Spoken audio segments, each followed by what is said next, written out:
Alhamdulillah, kembali lagi dalam Assalamualaikum. Kita teruskan perbincangan pada pagi ini berkenaan dengan pahala sedekah yang terus mengalir.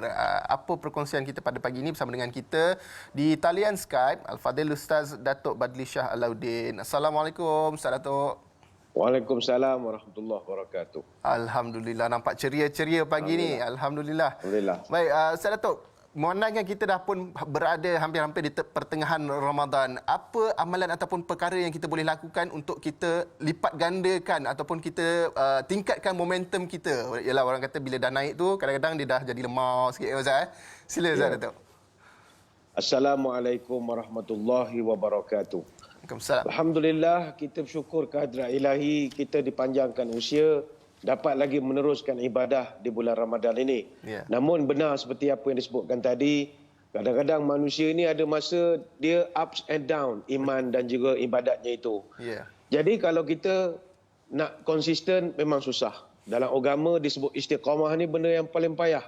Yang senang istirahat, itu yang paling senang. Istiqamah ni susah. Tetapi walaupun istiqamah itu susah, ada amalan-amalan pada bulan puasa ini yang tak memerlukan kepada kudrat dan stamina pun. Kalau sembahyang sunat mungkin ada kudrat. Kalau kita nak berpuasa ada pakai stamina, kudrat. Tapi ada amalan yang tak pakai tenaga. Antaranya kita bersedekah misalnya. Membantu orang nak buka puasa.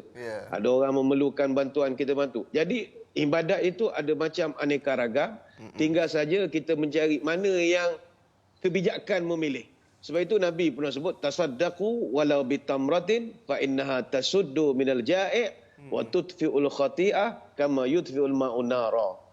Bersedekahlah kamu, itu paling mudah. Walaupun dengan sebiji kurma saja, sebab sedekah itu boleh mengenyangkan orang lapar dan menghapuskan dosa kamu sebagaimana air menghapuskan api. Jadi ibadat tu banyak pilihan. Yang cari yang mudah-mudah dan yang paling mudah sekali adalah kita banyakkan bersedekah, insya-Allah. Insya-Allah, mudah-mudahan Allah berikan kita peluang dan ruang, Ustaz. Baik Ustaz Datuk. InsyaAllah. Apabila kita bercakap berkenaan dengan bantuan ataupun pahala yang berterusan yang mengalir ni, antara lain bersama Yayasan Ikhlas, apa sebenarnya yang boleh dikongsikan yang sedang berlangsung sempena bulan Ramadan ni, Ustaz Datuk?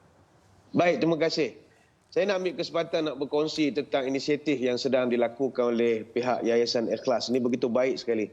InsyaAllah, sepanjang Ramadan ini Yayasan Ikhlas membawakan kempen Sekolah Agama Rakyat.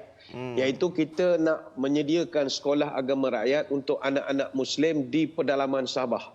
Yang memang sangat dahagakan ilmu pengetahuan agama, khususnya di Kampung Kilugus dan Kampung Sangkabuk di Kuala Penyu. Bayangkan zaman yang serba moden ini masih lagi ada di kalangan anak-anak Muslim kita yang tak dapat pelajaran agama secara formal sebab jaraknya begitu jauh sekali dengan tempat belajar sekarang.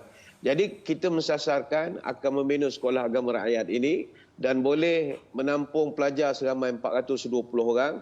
Dan bukan sekadar Kampung Kilugus dan Kampung Sangkabuk di Kuala Penyu, ada 7 kampung berhampiran boleh datang belajar di sekolah itu. Jadi saya melihat ini peluang untuk kita, ni istilah yang saya gunakan, pencen kubur kita lah.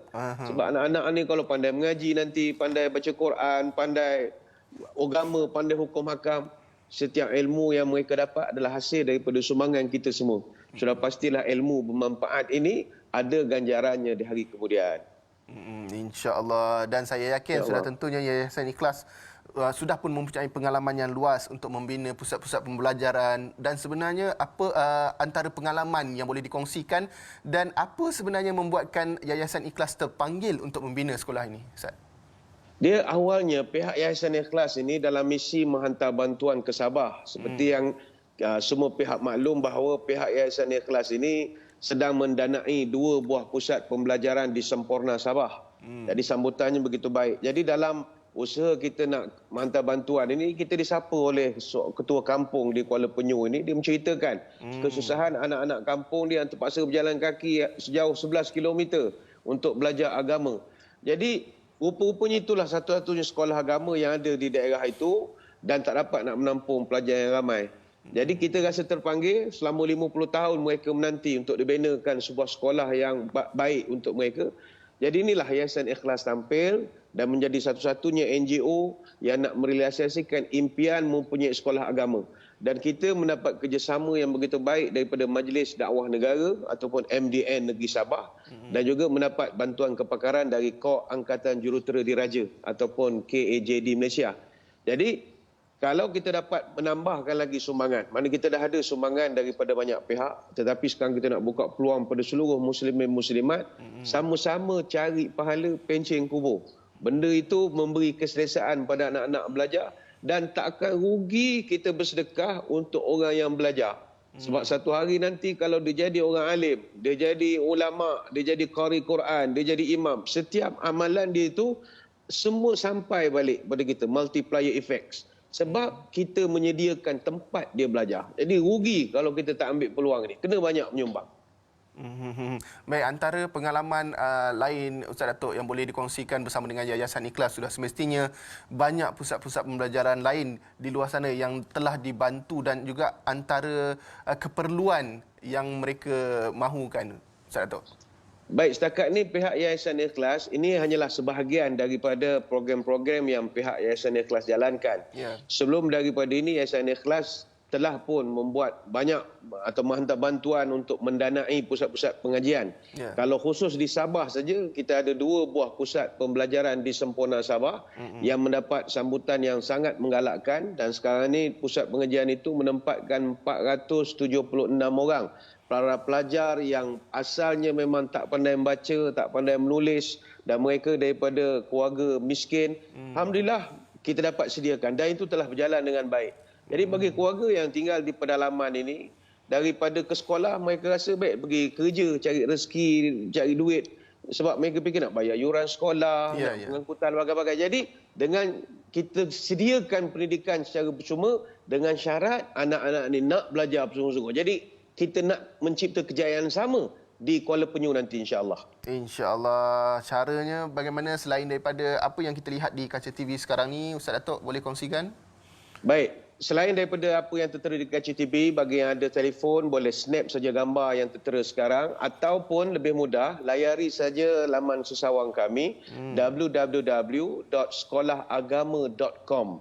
Kerana di dalam itu adalah landing page, kita akan maklumkan apa kutipan terkini dan siapa penyumbang yang terkini. Jadi semuanya telus, insya-Allah. Semuanya terus, insya-Allah. Kita ucapkan jutaan terima kasih kepada Ustaz Datuk Badrul Shah Alauddin kerana memberikan kita ruang dan juga peluang kita war-warkan kepada semua. Insya-Allah mudah-mudahan segala urusan kita dipermudahkan oleh Allah Subhanahu Wa Taala. Kita ucapkan terima kasih Ustaz Datuk.